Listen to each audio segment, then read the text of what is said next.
Brian Powell of Iron Far here with Jorge Maravilla before the 2015 Tarawera Ultramarathon. How are you, Jorge? Fantastic. Yeah. Is this your first time in New Zealand? It is my first time. Pretty amazing. How long have you been here? I got here at 6 a.m. local time, which was really 3 a.m. back home. So today? Today. Yeah. So you have not had a chance to explore. Your first real explorations will be on the trails on race Saturday. Day. Yeah, it's part of the adventure. Yeah. You've done some international traveling for racing in the past. Mm-hmm. How is it just jumping, around the world and touching down and having a race a few days later? What are the challenges? What are the... Well, I have had some experiences. It is a challenge. However, I don't see it any different for any other race participant.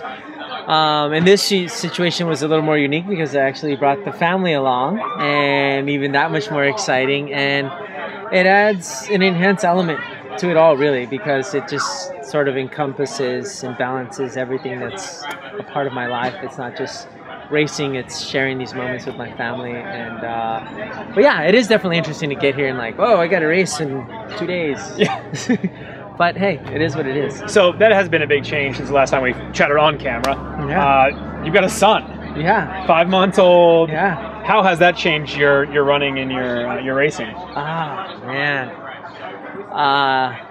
A whole new level of inspiration, a whole new level of like reasoning to pursue the passion of running and inspire and motivate him. But at the same time, it also balances me in that life is greater beyond just racing and doing those things. It's like being a role model to him and exposing him to the things that I'm fortunate to have and explore, as well as Ashley. And yeah, it's pretty incredible. It's hard to put it in words, but I just try to show him as much love as I can every day, and it's pretty amazing and incredible to have the experience to have him here in New Zealand. So this is a big new experience for you. What are you most looking forward to personally about being in New Zealand?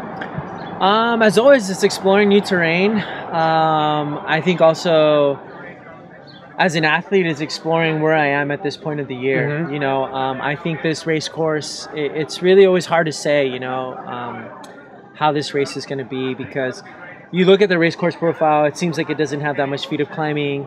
However, the footing can be different.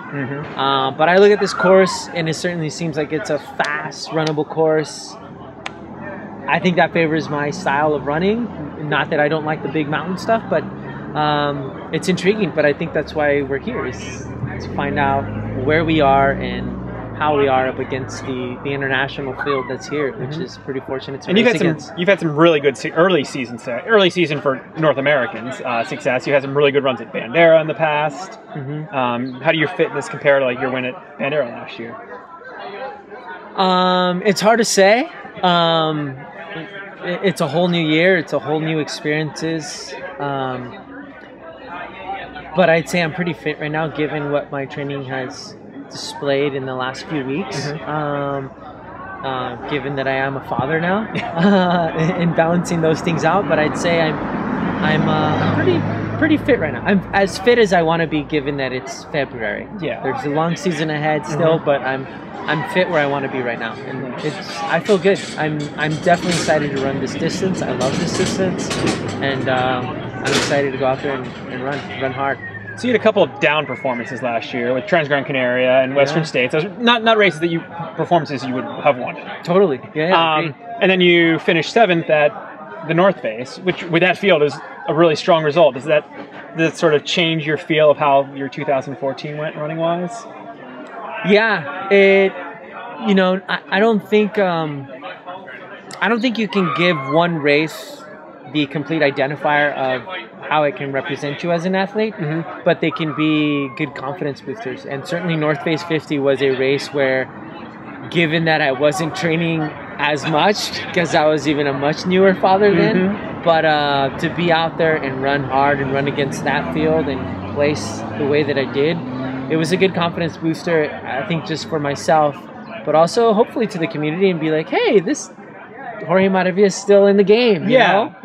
He still can race. And it's a big confidence booster to 2015. And I'm very much looking forward to this year and the opportunities that come. And I feel like I'm I do want to sort of, for lack of better description, make up for some of those poor performances that I've had in the past, and like dig those out and let them drive me to be consistent in my performances. You know, not just like, hey, up here, down here, up here. I want to be. And you did finish those, right? I mean, like, so they just weren't performances on the level you want. Absolutely. Yeah. No, the goal is always across the finish line. Yeah. No matter. I'm a participant just like everybody else. And so Trans-Gran Canaria last year, you finish not where you wanted, but you were damn happy to have made it, right? Yeah. The goal is to accomplish the goal. Yeah. And it's part of what this madness and craziness that we do with ultra running is go through the ups and downs and to survive not only the physical challenge, but the mental challenge that helps you not only for future racing, but for life as well, which I'm finding helps out for a lot of new aspects of life. So you're out there, let's say it's 30K or 50K or 65K, somewhere there's a good chance you're going to hit a rough spot. What gets you through that on race day? Is there anything you go to, or? Well, first of all, it's sort of diagnosing what is going on that I'm not maybe taking care of, whether it's hydration, nutrition, or what have you. And whether it's just sort of getting into that state of finding inspiration just because of the mere nature of the distance. I have a lot. I mean, I've persevered through so much in my life, but I also have so much motivation and inspiration in my life, such as Ashley and Joaquin, just as well as these. You know, I also am very fortunate to have an incredible community that surrounds me. Yeah. Whether it's like all the crew at SFRC or even the community that I have just immediately around me that just, they all inspire me. You know, there's a lot of people who I know that maybe don't race at the same level that I do, but they're also just, their dads, they work full time, they're out there grinding away and they're still doing ultras. And they inspire me, you know, and they're getting across that finish line at X length of time that it's taking them. And that inspires me, you know, and some of them may not know that, some of them do, but, you know, they inspire me. And then you also have a really strong community running-wise in Mill Valley. And you're over here, and Dylan Bowman, one of your neighbors, is here. Yeah. I mean, are you going to be psyched if you hear, you know, you come through 70K and Debo's leading? Does that give you an inspiration or a push? Yeah, definitely. It's definitely pretty exciting. It's pretty inspiring to know that I'm here on the international stage. One of my biggest competitors is one of my closest friends and my neighbor and like a very good friend of mine. And it's like, we're very good friends, yet at the same time we're competitors. But I think we respect each other as athletes, but we have a lot of brotherhood love for each other that I think, you know, I would confidently say that I speak for us both, that we would both be proud if either one of us won. Obviously, we're competitors and we're here to race and win. You want to win, and he wants to win. But I would be super stoked if he won, you know. Yeah. So yeah, it's also feels good to be like, whoa, he's one of my biggest competitors out here. Yeah. So well, best of luck out there this weekend. Thank you. Right? I enjoy. appreciate it. Yeah. Thank you, Brian, as always.